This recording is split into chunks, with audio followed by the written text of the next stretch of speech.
Buenas tardes, estudiantes de la institución educativa Perú Nolasco, del cuarto año de educación secundaria.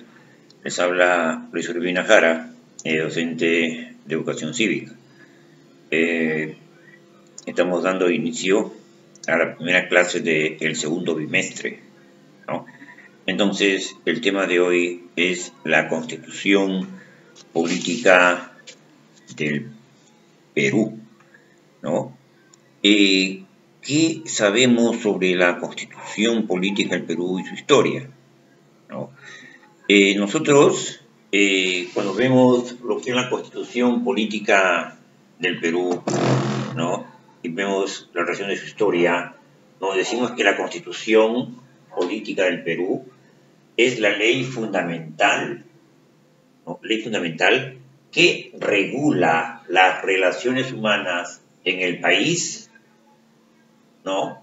Asegurando el espacio de los derechos y los deberes políticos y civiles por un lado, y por otro es la ley fundamental de los poderes públicos, o sea, la organización y funcionamiento del Estado, ¿no? Entonces,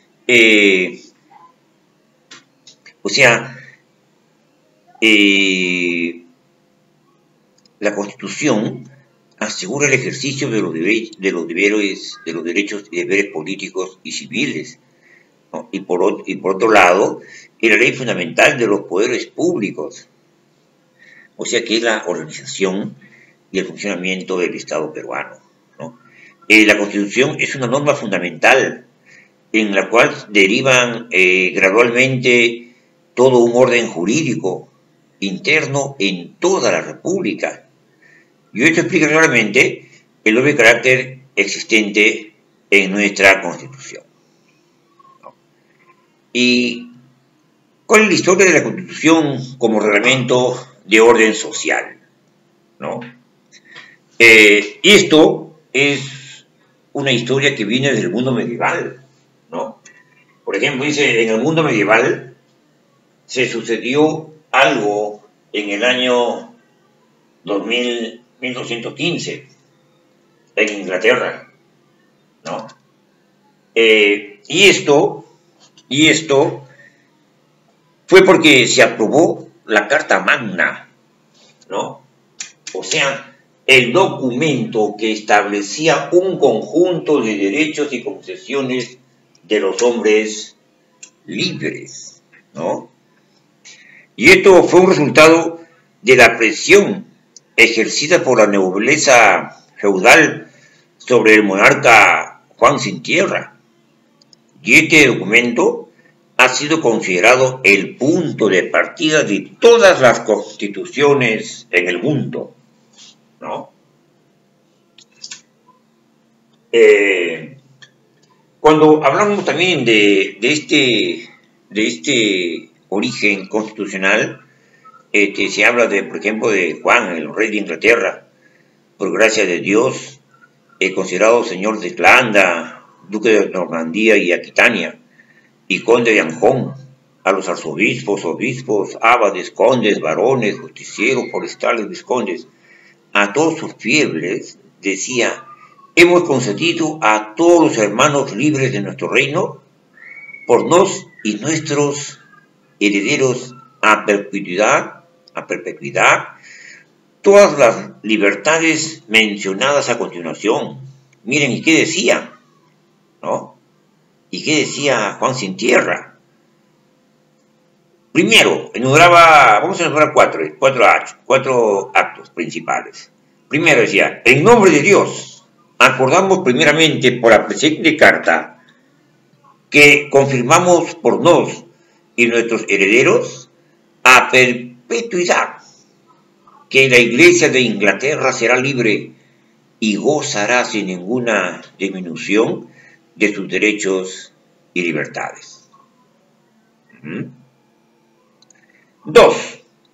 Si uno de nosotros, condes o varones, u otros tenientes militares, muere, y en ese momento su heredero tiene la mayoría de edad, y debe la ayuda que entre en posesiones de su herencia, ¿no? O sea, se le daba, ¿no?, la posesión de su herencia. Tercero, en la cuestión de Juan Sin Tierra, decía, ningún hombre libre será detenido, apresado o puesto fuera de la ley, exiliado o lesionado de manera alguna, ni iremos ni mandaremos a nadie contra él, sin juicio leal de sus pares, ¿no? Y por último, decían también, todos los mercaderes podrán transitar libres por Inglaterra, salir, entrar o permanecer en ella por tierra y agua para comprar o vender sin ninguna excepción, ¿no? Entonces, decían ellos que los derechos no eran otra cosa que un conjunto de costumbres y tradiciones políticas o concesiones que los monarcas concedían a sus pueblos, ¿no? Y esto luego va a cambiar, indudablemente que cambió, ¿no? Pero miren, ya se daban libertades, ¿no?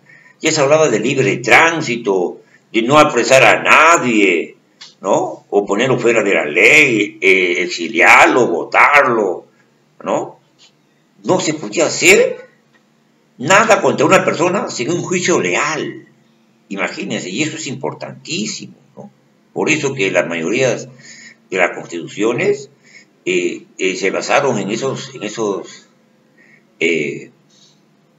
actos constitucionales de constitución, ¿no? Que fue algo pues muy, pero muy importante, ¿no? Importantísimo, diría yo.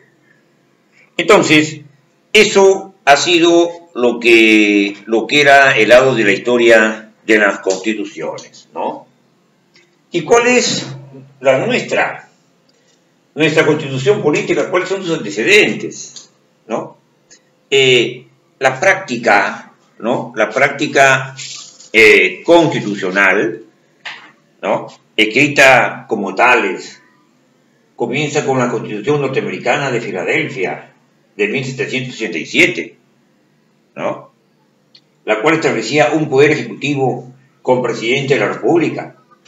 Y esta fue seguida por muchas u otras constituciones que fueron expedidas durante la Revolución Francesa, ¿no?, en 1791, en 1793, en 1795 y en 1799, sobre las cuales se deben derechos individuales. Ahí se hablaba ya de derechos individuales, ¿ah?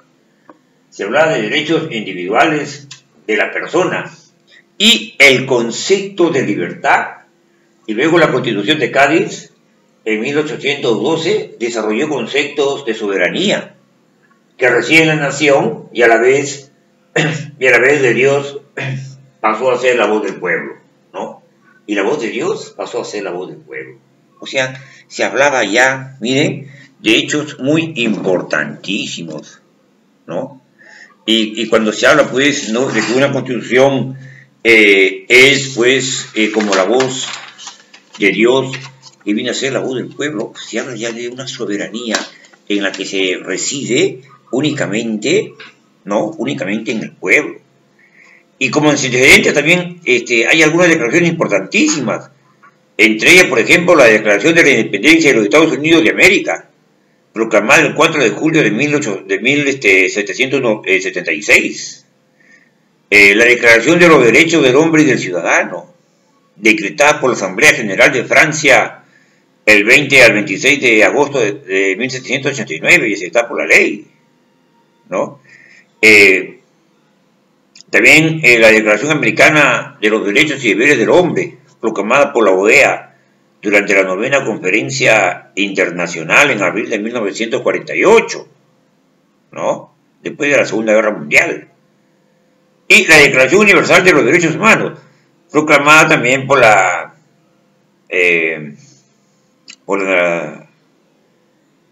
Organización de las Naciones Unidas, ¿no?, el 10 de diciembre de 1948. ¿Y cuál es la breve historia de nuestra Constitución? Nuestra Constitución también tiene una breve historia, ¿no? los antecedentes históricos más importantes de la Constitución escrita que se conoce y que se han sido base en el derecho constitucional peruano está del surgimiento de nuestro primer documento y son las mencionadas líneas arriba, ¿no? Y en este sentido, hablar de la Constitución en el Perú es hablar de la organización legal de la República Peruana, la cual se ha distinguido por ser un proceso complejo y de mutación constitucional variadas. O sea, nuestra Constitución ha ido variando, ¿no? Mucho, ¿no? Ha variado bastante. La instalación del primer Congreso Constituyente significó la afirmación del ideal del predominio legislativo, ¿no? La adopción del sistema unitario, la organización unicameral, ¿no?